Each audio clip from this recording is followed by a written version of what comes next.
Wow. Welcome in, guys. Today is Friday, October 22nd, 2021. You made it to the end of the week. We got some good games this weekend. There is no games between ranked opponents this weekend, but I still think there are some really good games this weekend, and I'm going to show you the 10 games that I'm looking at the most. But first, before we get into that, let's go over my Week 8 top 10. We're starting to find out what teams are really good and what teams are not. Of course, now not a lot of shakeup this week. Of course, you had Iowa losing to an unranked Purdue team. They fall completely out of my top 10. But here's the list right here. Of course, we have Georgia number one, looking great right now, 7-0. Number two, I got Cincinnati. Number three, I got Oklahoma. Number four, I got Alabama. Bama's in a good spot right now. Number five, Ohio State playing really good ball right now. Then I got Michigan, followed by Michigan State. Oklahoma State, a newcomer in the poll this week. Penn State falling down, and then also we got Oregon coming back in. Oregon was in my poll actually a few weeks ago, actually. But now this week, the 10 games that I'm looking at the most, okay, is, like I stated before, there's no games between ranked opponents this week, but I do think there are some sneaky good games. First, we're going to go down the list. We're going to go start with the 12 o'clock games. 12 o'clock, we got this on ESPN2. This is the Cincinnati at Navy, number 2 Cincinnati. Cincinnati just got to keep taking care of business. I like this team. There's no real weakness to this team. That's their strength. There's no thing that holds them back. They're just all around good team. Now we got that matchup coming with SMU. As long as SMU continues to play good and win games, they won the other night, so they are still undefeated as well. And I see them to continue to climb, and that's going to help Cincinnati out. And they play in about a month. But in this game here, I have Cincinnati, of course, winning. I think Cincinnati. I think they might start off a little sluggish there. But I feel like they do cover this game at least. I picked them straight up and everything. Let's go out to the other 12 o'clock game and go to the Big Ten. I got Northwestern at number 6 Michigan.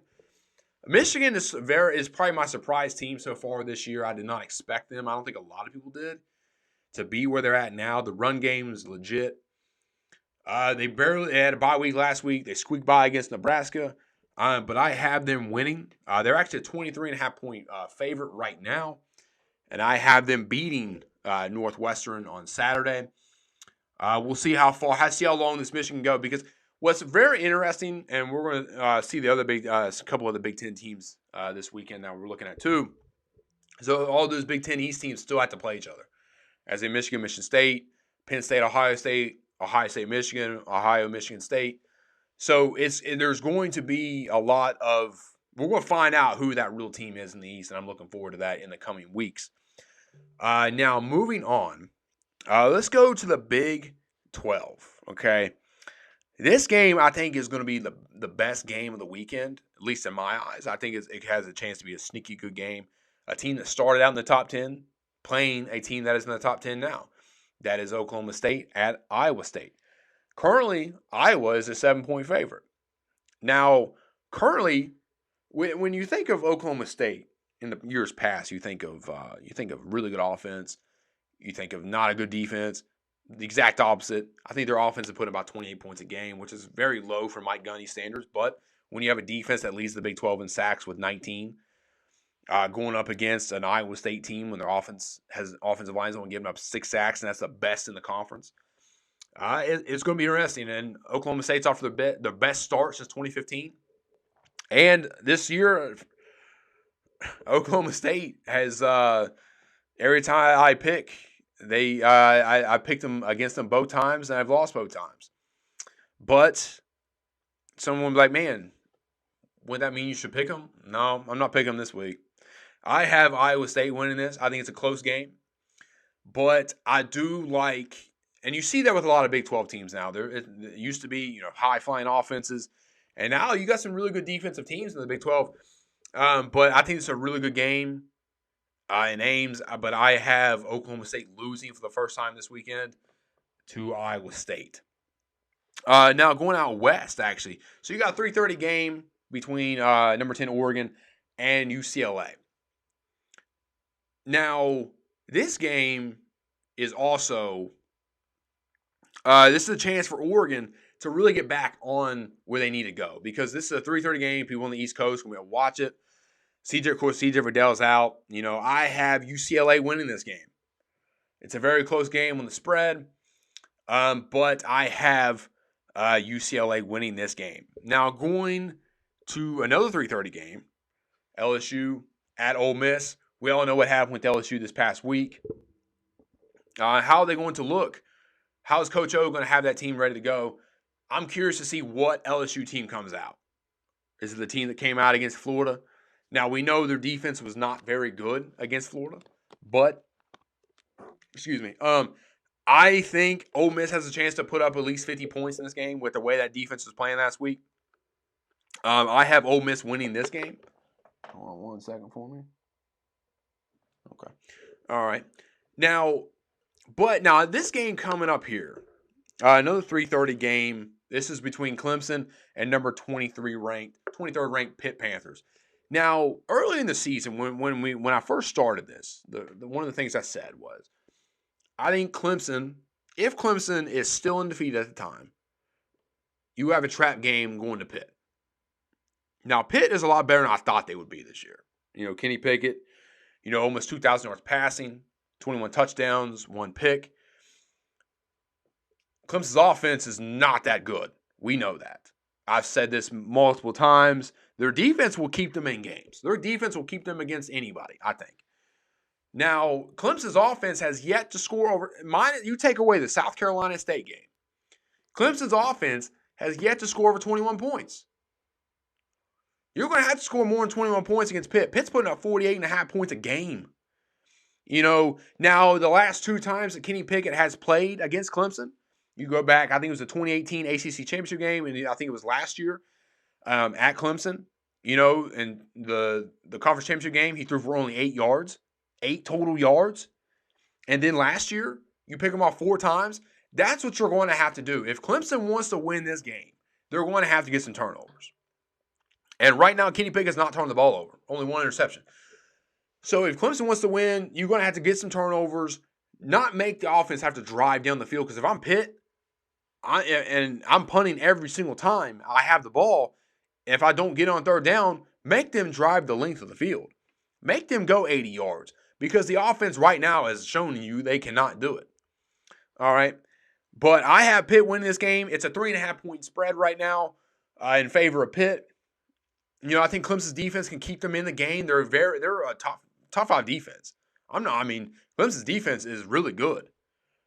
But their offense is the question mark, and that's why I'm going with Pitt in this game. Let's go to the SEC.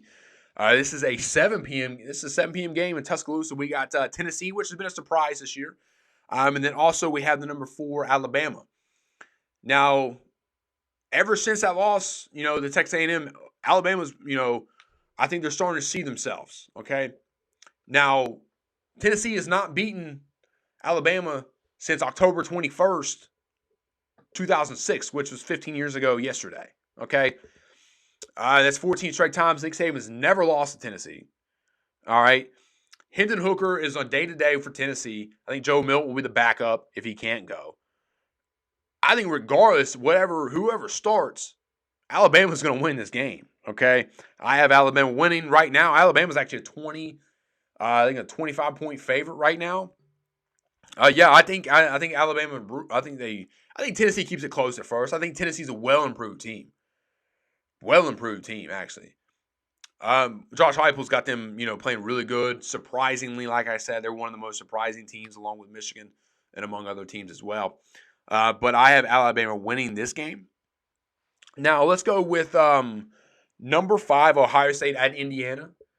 Like I said, I'm really, really liking this Ohio State team right now. They're starting to find their identity, find their way. CJ Stroud, I'm really huge on him, like I've said before. I think Indiana's struggling this year. They've, compared to what they were last year, quarterback goes down, of course you're going to struggle. I have Ohio State winning this game.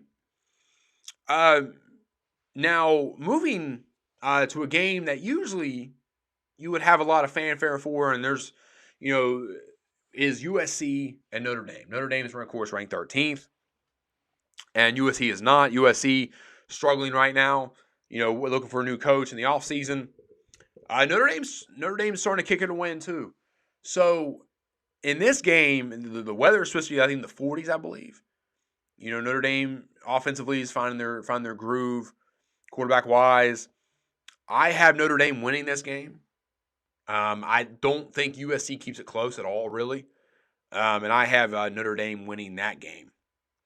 Now, for the final game of the night, this is a 7:30 game, along with the other with USC Notre Dame. Now, the NC State at Miami game. Miami's lost 2 straight games, really close. I think it was 3 points or less in both games. Off their worst start since 1975, I believe. Miami's struggling right now. I mean, Manny Diaz is probably, maybe, depending on how the season goes, is probably not going to be there next year, maybe. He's on the hot seat right now. NC State's got one of the best defenses in the ACC, along with Clemson. I mean, NC State, I really do think they can win this game, and I think they will win this game. But we'll see. But I do have NC State winning this game. Miami's not looking good right now, and I think NC State's a 3.5-point favorite, I believe. So, yes, I have NC State winning this game. Now, last week, we did really good on picks. We're 8-2 last week. We're looking at 33-17 total in the season. Not too bad. We recently went up to picking 10 games in the week. So, I'm looking forward to it. And also, we changed the name. So, if you notice whenever you're watching this, that the name of the show has changed, of the football show itself, the College Football High Life podcast. That is what it will be from now on when it comes to just football and college football in general as well. Then the Michael Ryder show will still be around. It will be a completely separate entity. It'll still on the same channel, but it will have a separate Spotify and Apple podcast when that comes about. This podcast is now also on Spotify. I will have that link below in the box in the description. So definitely want to check that out. Make sure you subscribe to that. And don't forget to give this video a like, share, and subscribe. It really helps me out. And it keeps me going and everything when it comes to the channel and everything. I really do appreciate it. But that's all I have for today. I do want to thank everyone for tuning in. I hope everyone has a great weekend. Enjoy the games, as I will. And I will see you guys back here next week, same time, same place. Have a good weekend, guys.